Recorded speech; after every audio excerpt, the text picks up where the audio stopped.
Behind this process, there are just a lot of math and statistic. There are just a lot of math and statistics. I'm gonna hate myself. Hello everyone, I'm Bo. I'm currently a program manager in the data science space. If you are also interested in becoming a PM in AI machine learning, this video is totally for you. In this video, I'm going to cover the basic machine learning concept that a successful PM should know by heart. So, by the end of this video, you will be able to follow what all the PhD data scientists are talking about without feeling like you've been tossed out of your element. I realized quickly that all the helpful information I'd like to share with you would be better absorbed as two handy and related videos. In the first video, you will better understand the following: the relationship between all those buzzwords, AI, machine learning, deep learning, and NLP, and etc. 2. The different use case for ML, as well as the algorithm that surround it. In the second video, we'll get a little more technical as we explore the modeling process, so what it really takes to build and operationalize a model, and the matrix.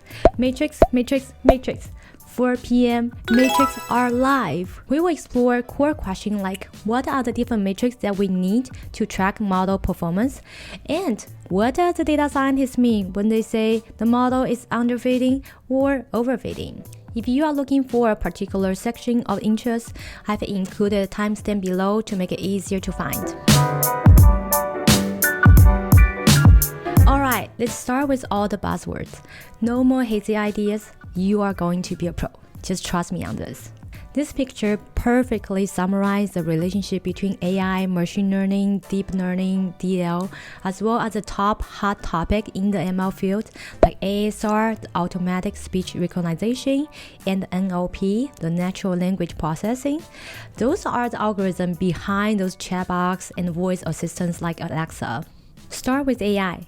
AI as a whole is a domain of producing intelligent machine, while machine learning refers to the system that can assimilate from the training data. So AI can be a lot of things. Doesn't just mean machine learning. As long as you are producing something intelligent, that is AI.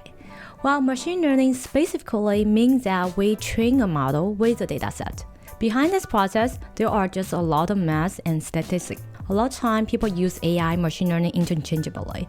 I think it might just because AI sounds really cool. Even if some of the products are just based on a simple regression model with a few hundred data points, call it AI, it will sell better. So, there is this nerdy joke that I like. What's the differences between AI and machine learning?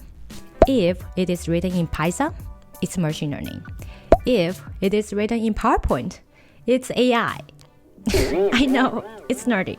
But anyway, you get the ideas. Moving on to deep learning. Deep learning is a type of ML system that learns from experience on a very large dataset using this deep learning algorithm. In summary, DL is a subset of ML, and both are a subset of AI. ASR and NLP overlay both ML and DL just because those learning systems are utilized for those tasks. Hopefully that provides better visualization on how those terms are different and relate to each other. So next time, just don't mix them together. Okay. Now I'd like to share a real-life example of the problem ML can solve. Typically, you may come across a video explaining different ML problems conceptually. They usually start with the kind of ML algorithm and later might provide some example that might apply. As a PM though, I'm going to explain it from a PM's perspective. What the use cases are, what we need, then finally, in those use cases, what kind of algorithm we will need to help us to achieve our goal. Let's take a look at e-commerce site. In this case, let's open Amazon. First disclaimer, I'm not working or sponsored by Amazon. Given that, I also don't know their exact algorithm they use for their website. I'm just using their website to guess what type of algorithm they might need for this functionality. So, if you have better information and know which part I got it wrong, please comment below and I would love to learn more about it. Let's start with the main page. So here, let's type Christmas clothes for cats in the search bar. I mean, Why not? They're just so cute. I love cats and totally cat person myself. If you are also a cat person, comment below your favorite type of cat. I'm just curious and it gives me a reason to search for more cat photos.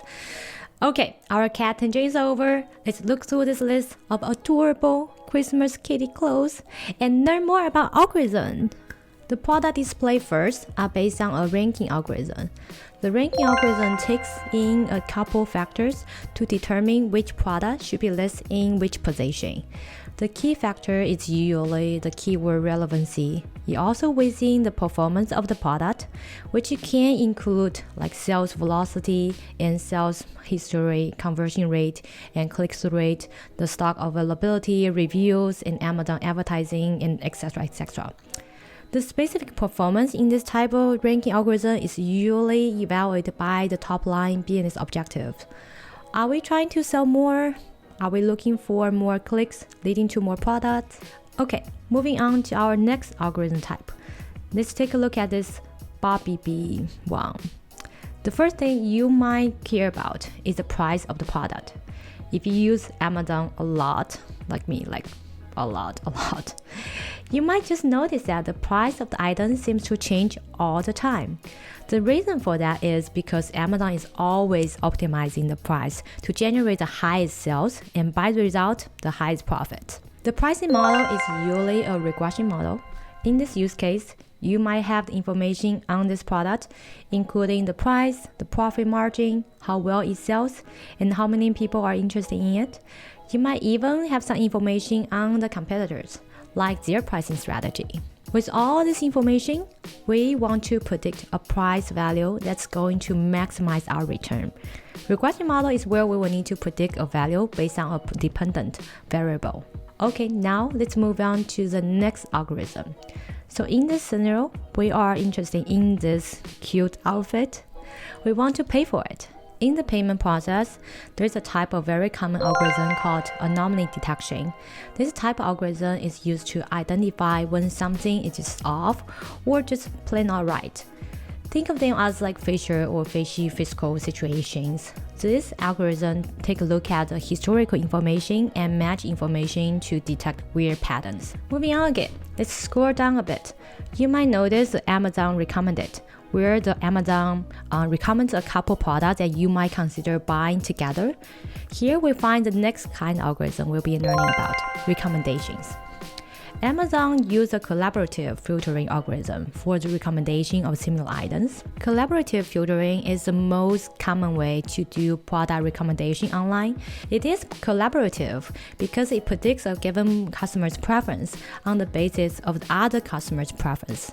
There are a few types of collaborative filtering, the most common being a user-to-user similarity-based mapping of user receptibility to buy among those similar users. If someone buys a small pad sweater, followed by a small and silly hat, and someone else does it too, and this happened a few times, when I buy that small pad sweaters, the algorithm essentially says, let me guess, you want this silly hat too?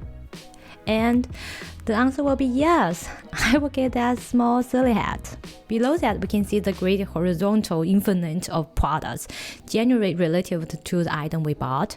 There are many ways this list can be generated. Well, it could very well be that recommendation algorithm we just talked about, or just to demonstrate the point that there are several options. This recommendation could also have been generated by a clustering algorithm. A clustering algorithm groups different products and displays the products that are similar to each other. It could also have been generated by a classification algorithm, which also groups products that share similarities. The differences between the clustering and classification is whether the items are labeled or not, which is what also separates the supervised learning from unsupervised learning. To illustrate the differences here, let's take this example. To solve a classification problem, which is a supervised learning task, you need to have label data in order to train the model and to classify the data into your labeled group.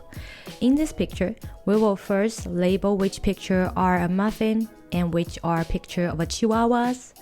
Train the model, ask the model, is this a chihuahua or it is a muffin? In unsupervised learning, the data doesn't need a labeled dataset. You can just throw this picture to the model without labels and ask it the same question as before. The model will first cluster the original picture to see which pictures are similar to each other. Then you will take a look at this picture and try to determine which of those clusters the picture is most related to.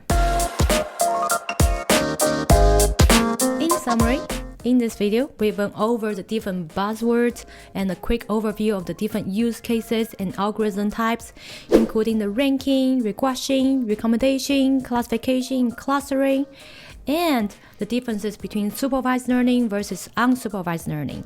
I hope this has helped you to understand machine learning a little bit better.